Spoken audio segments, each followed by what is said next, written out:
اعوذ باللہ من الشیطان الرجیم بسم اللہ الرحمن الرحیم اللہم صلی علی محمد و آل محمد وعجل فرجہم۔ جہان علم سٹی آف نالج اکیڈمی سے آپ کی بیبی جان آپ کو سلام عرض کرتی ہیں۔ السلام علیکم ورحمۃ اللہ وبرکاتہ۔ ائمہ کی احادیث آپ کے سامنے پیش کی جا رہی ہیں۔ شیخ صدوق کی کتاب ہے جس سے تو صفات مومن کے بارے میں کہا گیا کہ ایک شخص نے امام جعفر صادق علیہ السلام سے عرض کیا کہ کیا آپ میرے لیے مومن کے اوصاف بیان فرمائیں گے؟ آپ نے فرمایا، مومن دین میں قوی ہوتا ہے، دور اندیش ہوتا ہے اور نرم خو ہوتا ہے، یعنی نرم طبیعت ہوتا ہے، اور وہ باایمان اور صاحب یقین ہوتا ہے۔ اب دیکھیں یہ ساری چیزیں ہم صرف سن کے اور بس ادھر ادھر نہ کرنے، بلکہ ہمیں اس پہ غور و فکر کرنا ہے کہ مومن کی جو صفات بیان کی ہیں کیا ہم 50% یا 30% یا 90% یا 100% اس پہ پورے اترتے ہیں، اور اگر ہم 30% یا 40% ہیں تو ہمیں کوشش یہ کرنی چاہیے کہ ہم جو امام نے مومن کی صفات بتائی ہیں اس کے اوپر پورے اتریں، یعنی اوصاف بتائیں مومن کے۔ پھر کہا کہ فہم دین کے لیے حریص ہوتا ہے، یعنی کہ دین کا علم حاصل کرنے کے لیے زیادہ سے زیادہ کوشش کرتا ہے، یہ بھی پتہ چل جائے وہ بھی پتہ چل جائے، تو اس کے لیے حریص ہوتا ہے مومن، اور ہدایت پا کر خوشی محسوس کرتا ہے۔ سبحان اللہ، یعنی ایک بھی چھوٹی سے چھوٹی کوئی حدیث مل جائے تو جب اس کو بتائی جاتی ہے یا وہ سنتا ہے تو اس سے خوشی محسوس کرتا ہے کہ چلو آج مجھے یہ چیز پتہ چل گئی ہے، اور نیکی کے کاموں میں ثابت قدم ہوتا ہے، اور وہ صاحب علم ہوتا ہے اور صاحب حلم ہوتا ہے، یعنی علم بھی ہوتا ہے اس کے پاس لیکن اس میں کوئی بڑائی تکبر نہیں ہوتا کہ میں اتنا بڑا عالم ہوں یا اتنے بڑے میں نے علم حاصل کر لیا ہے، مجھے سب کچھ معلوم ہے۔ تو اس کے اندر حلم ہوتا ہے، یعنی نرم خوئی ہوتی ہے، ڈاؤن ٹو ارتھ ہوتا ہے وہ، اور وہ نرم خو اور شکر گزار ہوتا ہے، اللہ کا بھی شکر گزار ہوتا ہے اور اس کے بندوں کا بھی شکر گزار ہوتا ہے۔ راہ حق میں سخی ہوتا ہے، سبحان اللہ، یعنی کہ یہ نہیں کہ کنجوسی کر رہا ہے، کسی کو کوئی چیز دے ہی نہیں رہا،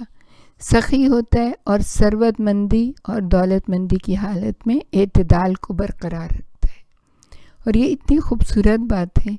کہ اگر اس کے پاس دولت ہوتی ہے، اس کے پاس ثروت ہوتی ہے، تو یہ نہیں کہ وہ جیسے کسی کے پاس دولت آئی تو وہ گاڑیاں ہی گاڑیاں خرید رہے ہیں، تو کپڑے ہی کپڑے، بیگ ہی بیگ، ایک سے ایک زیادہ چیز نہیں۔ جو میانہ روی اللہ تعالیٰ نے جو حکم دیا ہے کہ اچھے طریقے سے رہو، اچھا لباس پہنو، اچھے گھر میں رہو، اچھی سواری رکھو، اچھی تعلیم حاصل کرو، سب کچھ وہ اللہ تعالیٰ نے مومن کے لیے بھی ہے۔ اچھا کھانا کھاؤ، لیکن یہ اعتدال ہے، یہ درمیانی راہ ہے، اور اگر اس سے زیادہ بڑھ جائے تو وہ پھر بے اعتدالی ہو جاتی ہے۔ تو اگر اس کے بعد بہت ساری دولت بھی ہو تو بھی وہ ایک سا رہتا ہے، اور اگر دولت نہ بھی ہو، کم ہو، تو بھی میانہ روی اسے لوگوں کے سامنے ہاتھ نہیں پھیلانے دیتی۔ حالت فقر و غربت میں ظاہرداری کو بحال رکھتا ہے، سبحان اللہ، یعنی اگر اس کے اوپر کوئی مشکل آ جاتی ہے، کوئی اس کو رزق کی تنگی ہو جاتی ہے، بہت پریشان حال ہو جاتا ہے، پھر بھی وہ بظاہر لوگ اسے سمجھتے ہی نہیں ہیں کہ وہ جو ہے پریشان ہے، اور قوت و طاقت رکھنے کی حالت میں معافی دینے والا ہوتا ہے، کہ اگر اس کے پاس یہ طاقت ہے کہ وہ اپنا اس کے اوپر کیے گئے ستم کا بدلہ لے سکے، لیکن وہ کیا کرتا ہے، وہ معاف کر دیتا ہے، اور خیر خواہی کی اطاعت کرتا ہے۔ اگر اس سے کوئی مانگے کچھ تو اس کو ضرور عطا کرتے ہیں، یعنی خیر ہی خیر اس کے اندر سے نکلتی ہے، اور خواہش و میلان کے باوجود حرام سے پرہیز کرتا ہے، اگرچہ اس کے پاس بھی نفس ہوتا ہے، اگرچہ اس کے پاس بھی نفسانی خواہشات ہوتی ہیں، لیکن وہ اللہ کے خوف سے حرام سے پرہیز کرتا ہے، اور مخالفت نفس میں حریص ہوتا ہے، یعنی کہ اپنے نفس کی مخالفت، جیسے کہ کہا کہ نفس تو ہر ایک کے پاس ہوتا ہے نا، لیکن وہ اللہ کے خوف سے اپنے نفس کو کنٹرول میں رکھتا ہے، اور عین کام کے درمیان نماز ادا کرتا ہے، جب بھی کوئی مصروفیت ہے لیکن نماز کا وقت آ جاتا ہے، اذان ہو جاتی ہے، تو فوراً وہ اللہ کے ذکر کی طرف دوڑ پڑتا ہے۔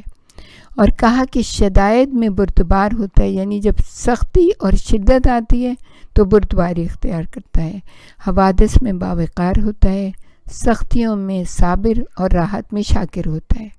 یعنی جب اس کے اوپر کوئی حوادث آتے ہیں تو اس کے چہرے سے بھی نہیں پتہ چلتا، اتنا وہ باوقار ہوتا ہے۔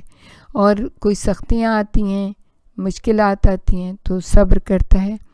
اور جب اس کو کوئی راحت ملتی ہے تو اللہ تعالیٰ کا بے انتہا شکر ادا کرتا ہے۔ اور ویسے تو یہی ہے نا کہ راحت میں زیادہ شکر ادا کرنا چاہیے تاکہ مصیبت بہت آسان لگے، کیونکہ شکر گزاری میں اس کو یہ ہوتا ہے کہ اللہ تعالیٰ نے جیسے قرآن میں وعدہ کیا ہے کہ تم میرا شکر ادا کرو، میں تمہیں اور زیادہ کروں گا، تمہاری نعمتوں کو اور زیادہ کروں گا۔ تو اگر پریشانی آتی ہے اور وہ شکر خدا کرتا ہے کہ مالک چلے یہ پریشانیاں آئی ہے لیکن یہ دوسری چیز میں تو بڑا راحت ہے، آرام ہے، اس کی نعمتوں کو یاد کرتا ہے، تو اللہ تعالیٰ اس پریشانی کو بھی دفع کر دیتا ہے اور اس کو زیادہ سے زیادہ راحت و آرام مل جاتی ہے۔ وہ غیبت نہیں کرتا، امام نے فرمایا وہ غیبت نہیں کرتا۔ اب یہ جو اوصاف ہیں اس میں سے بہت ساری چیزیں جو ہے نا انسان اس کو برائی سمجھتا ہی نہیں ہے۔ اور غیبت کے بارے میں تو یہ کہا گیا ہے قرآن میں کہ گویا کہ تم اپنے مردہ بھائی کا گوشت کھاتے ہو، تو اس سے، اور یہ بھی کہا گیا کہ اس سے تو تم یقیناً، غیبت اس طرح سے جیسے مردہ بھائی کا گوشت کھانا، اور اس سے تو یقیناً تم کراہیت کرو گے، یعنی اللہ تعالیٰ نے یہ فرمایا ہے، تو یقیناً ہمیں کوشش بہت کرنی چاہیے کہ ہم غیبت نہ کریں۔ اور تکبر نہیں کرتا، یعنی اس کے پاس کچھ بھی آ جائے وہ مغرور نہیں ہوتا، قطع رحمی نہیں کرتا اپنے بھائی بندوں سے، جو اس کے رحم کے جو رشتہ دار ہیں، بہن بھائی اور جو اعزاء اور اقربا جتنے بھی اس کے رحم میں آتے ہیں، یعنی ماں سے باپ سے ایک ہیں، تو ان سے کبھی بھی قطع رحمی نہیں کرتا، ان سے رشتہ ناتا نہیں جوڑتا۔ اور اس کے بارے میں جو سوال کیا گیا معصوم سے، یہ کس حد تک ہم جا سکتے ہیں، یعنی کہ ایک آدمی اتنی برائی کرے، اتنا ستا رہا ہے، اتنا،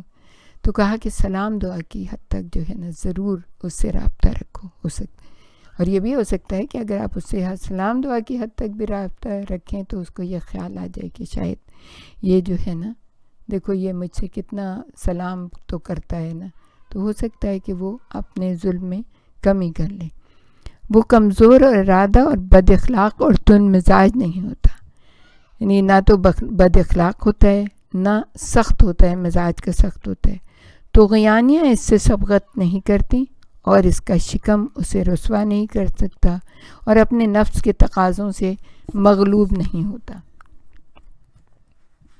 پھر امام نے فرمایا وہ لوگوں سے حسد نہیں کرتا، یعنی اگر کسی کے پاس کوئی چیز ہے تو وہ اس سے حسد نہیں کرتا، وہ کنجوسی نہیں کرتا اور فضول خرچی اور اسراف سے کام نہیں لیتا، وہ مظلوم کی مدد کرتا ہے اور مساکین پر رحم کرتا ہے، وہ اپنے نفس کو رنج اور سختی میں رکھتا ہے لیکن لوگ اس سے آرام و آسائش حاصل کرتے ہیں، وہ دنیا سے بے رغبتی اختیار کرتا ہے اور اہل دنیا کے خطرات سے خوفزدہ نہیں ہوتا، اور جب بھی لوگوں کو پریشانی ہوتی ہے تو وہ اس کی طرف رجوع کرتے ہیں، جبکہ وہ ہمیشہ فکر آخرت کے غم میں مشغول رہتا ہے۔ یعنی کتنی بڑی بات ہے کہ لوگوں کو کوئی پریشانی ہو تو وہ شیعان آل محمد کے پاس آئیں اور وہ کہیں کہ ہماری، اور وہ ان کی پریشانی دور کریں۔ اس کی بردباری میں کوئی کمی دکھائی نہیں دیتی، اس کی رائے میں سستی نہیں ہوتی، اس کے دین میں بردباری نظر نہیں آتی، اس کے دین میں بربادی نظر نہیں آتی۔ جو اس سے مشورہ کرتا ہے وہ اس کی صحیح رہنمائی کرتا ہے، جو اس کی مدد کرتا ہے وہ اس سے تعاون کرتا ہے، اور وہ باطل، غلط گفتگو اور جہل و نادانی سے پرہیز کرتا ہے۔ یہ ہے مومن کے اوصاف، کہ جس سے ہم سب کو ان اوصاف سے مزین ہونا چاہیے، تاکہ ہمارا اللہ بھی ہم سے خوش ہو، ہمارے امام بھی ہم سے خوش ہو، ہمارے رسول خوش ہوں، اور ہر دنیا کا انسان جو ہے نا وہ ہم سے خوش رہے۔ وآخر دعوانا ان الحمد للہ رب العالمین۔ ربنا تقبل منا انک انت السمیع العلیم وتب علینا انک انت التواب الرحیم۔